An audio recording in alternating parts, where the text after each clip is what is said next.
Right now, you could move $1 out of your retirement savings and pay 12 cents in tax on it. Wait a few years, and that same dollar might cost you 22 cents. Same dollar, same account.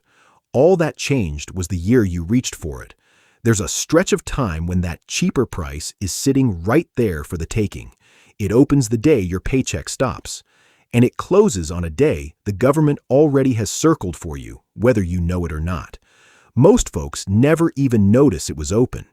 They find out about it years later when it's already half shut and wish somebody had said something sooner. So let me be the one who says something. If you've hung up your work boots in the last few years, or you're getting close, and most of what you've saved is sitting in a traditional 401k or IRA, then friend, I'm talking to you today. Because here's the thing nobody tells you about that account. You spent 30 years filling it and you still don't own all of it. There's a tax bill tucked inside and it comes due the day the money comes out.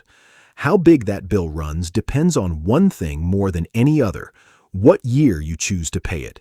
And these quiet years, right after the paychecks stop and before anybody forces your hand, are usually the cheapest years you'll ever get to settle up. Nobody sat us down and explained that. It isn't taught anywhere. So that's what Ray's going to lay out for you today. Let's set the table with 3 buckets. Bucket 1 is taxable money, a brokerage account, your savings, already taxed. Bucket 2 is tax-deferred, the traditional 401k and IRA, a tax break going in, the bill waiting on the way out. Bucket 3 is tax-free, the Roth taxed going in, and if the rules are met, nothing taxed coming out ever again. When I say IRA today, I mean that whole tax-deferred bucket. Your traditional 401k lives there too and plays by the same rules. If you caught our video on which account most folks drain first, these 3 are already old friends. So why are those years cheap? For decades, a paycheck sat on top of everything, filling your brackets from below. The day it stops, a big chunk of income vanishes, and the forced withdrawals from your tax-deferred bucket haven't started. Those don't kick in until your 70s. So there's a gap. Your taxable income drops low, and suddenly there's a lot of empty room under the low brackets. Room a paycheck used to fill. Let me show you that room in 2026 numbers. For a married couple filing jointly in 2026, the standard deduction is $32,200. Income the government doesn't tax at all. And above that, the 12% bracket runs all the way up to $100,800 of taxable income before the 22% bracket begins. Sit with that card a moment, folks. A wide, low-taxed floor, and in your gap years, a lot of it can be sitting empty. Now hear me clearly. That empty room is just that, room. I'm not telling you to fill it, only that it exists and doesn't stay open forever. Hold the shape of it. Paycheck gone, forced withdrawals not yet here, low brackets sitting open. That's the window. So what does it mean to move money out while it's cheap? Picture pouring. You take water from the tax-deferred bucket and pour it into the tax-free Roth. But there's a catch in the spout. As it pours, the tax collector takes his cut right there mid-pour. That's a Roth conversion.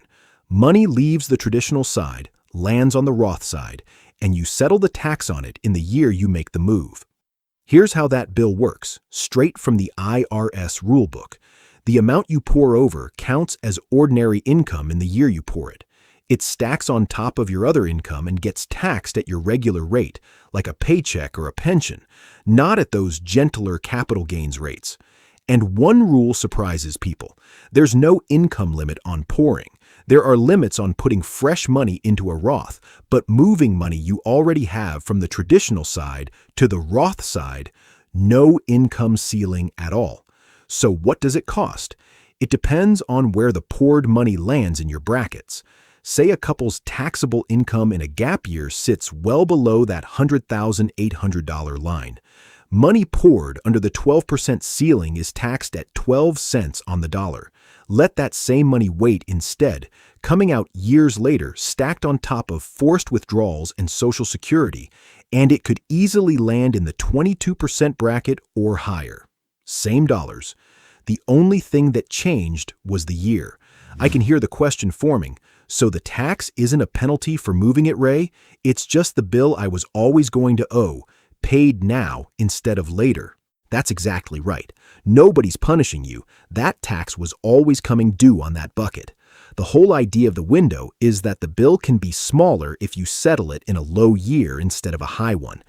Now here's the part everyone brings up, and where I'll save you some worry. The next thing you've probably heard about is a 5-year rule, usually mentioned in a nervous voice. Let's take the fear out of it.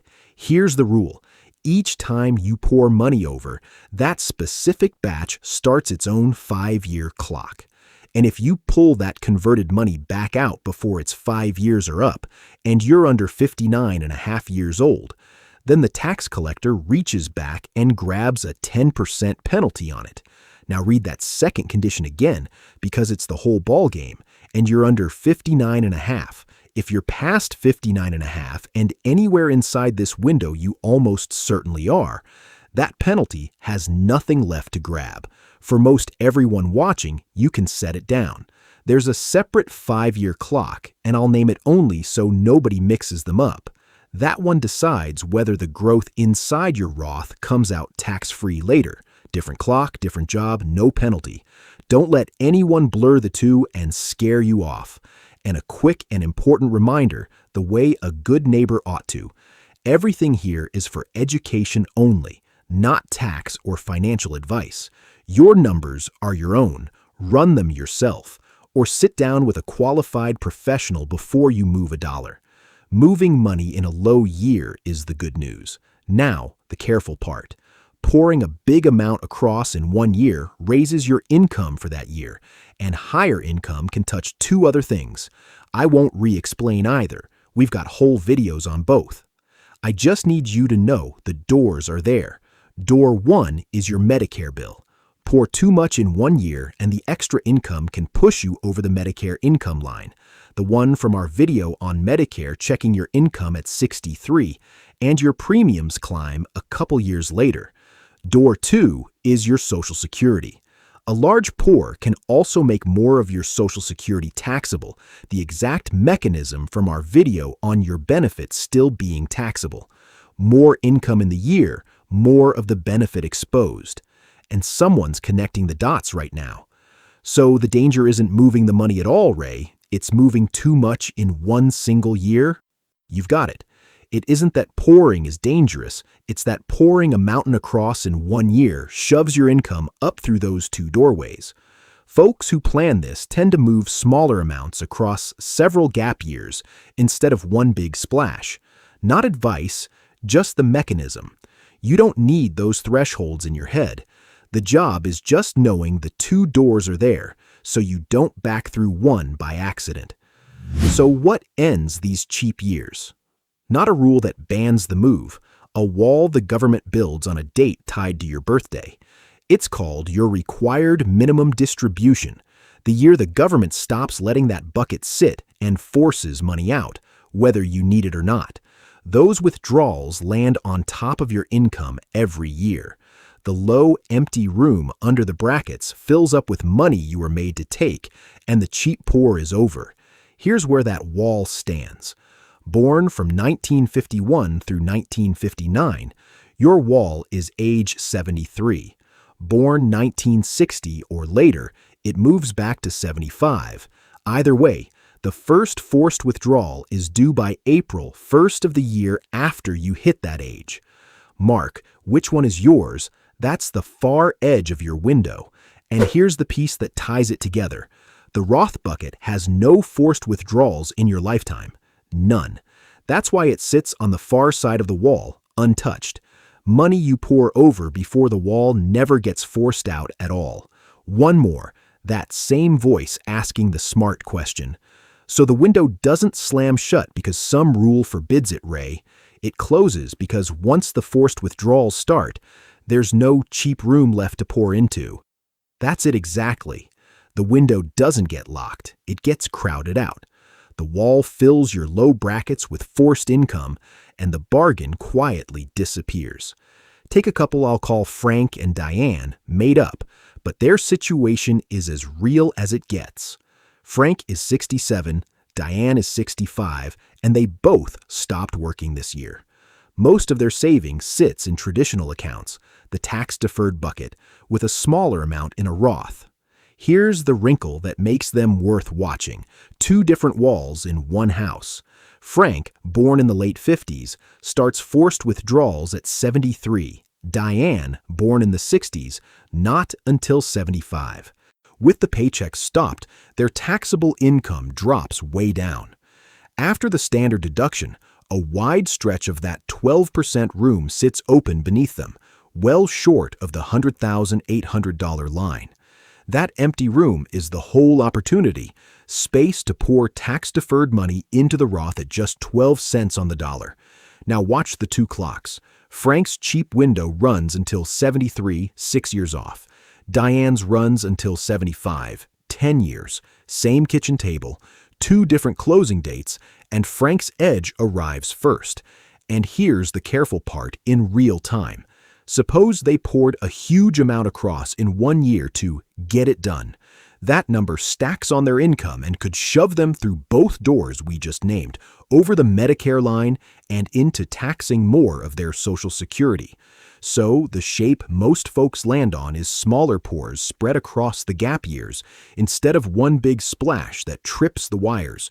But plainly, I'm not telling you Frank and Diane should convert or how much. I'm showing you how the window works in their kitchen, what it costs, and where the tripwires sit. What they decide depends on things only they know. Same goes for you. So here's the one question I promised. Ask yourself, if I moved $1 out of my tax-deferred bucket this year, what rate would it pay? And would that same dollar cost me more once the forced withdrawals begin? That's the whole test. If the answer is less now than later, your window is open and worth understanding. If it's about the same or less later, it may already be closing, or a conversion may not be your move at all. One question, 10 seconds. It won't decide for you, but it tells you whether there's a decision worth having. A window being cheap is not the same as it being right for you, and I'd be a poor neighbor if I only showed you the bright side. So, plainly, the Times moving this money is the wrong call. If your savings are thin and you'll need that money to live on, paying tax now to move dollars you can't spare hurts more than it helps. If your income is already high this year, the poor just stacks on top and gets taxed hard. The point was a low year. If you have no heirs and no plan to leave money behind, a big reason for the tax-free bucket loses its shine. And if you're planning a move to a lower tax state, waiting might beat pouring today.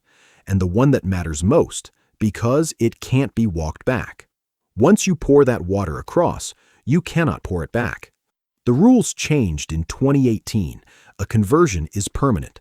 No do-over, no changing your mind next April. This is not a move to make in a hurry. Your situation is your own. Ray's job today was to show you the window and the wall, not to nudge you through it. Where you go from here is yours. And that closing reminder, neighbor to neighbor, everything I've laid out today is for education, to help you ask sharper questions. It is not financial, tax, or legal advice. Your circumstances are yours alone. So before you lock anything in, sit down with a qualified professional and walk through your own real numbers. Now, one more thing worth chewing on, a video for another day. How much should actually be sitting in each of these three buckets by the time you reach 65? Ahead of where most retirees stand, or behind? That's a number a lot of folks are quietly afraid to check. I'll put it on the list. If this cleared even one thing up, do 3 quick things. Tap like, subscribe, so the next breakdown finds you. And in the comments, type the word convert. That tells me you want the plain 3-bucket checklist, what belongs in each bucket, all on one page. Take care, folks, and I'll see you next time.